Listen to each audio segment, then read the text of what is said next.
For this activity, you'll be using the Shape tool and the Text Box tool to help create your models and equations. They're in the upper left-hand corner of your screen.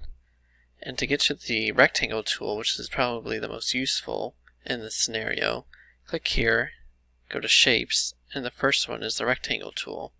The Text Box tool is right beside the Shape tool. To the left, it's the big capital T.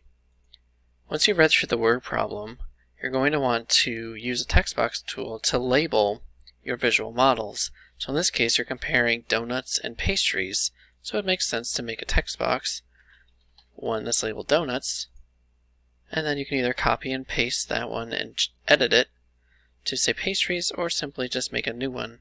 You can make them roughly the same size. Now I have my donuts and pastries. Then I'm going to create my rectangle that's going to represent the donuts and the pastries. Now based on this word problem, I know that donuts are going to be more than pastries, so that means that my bar for donuts should be longer than my bar for pastries.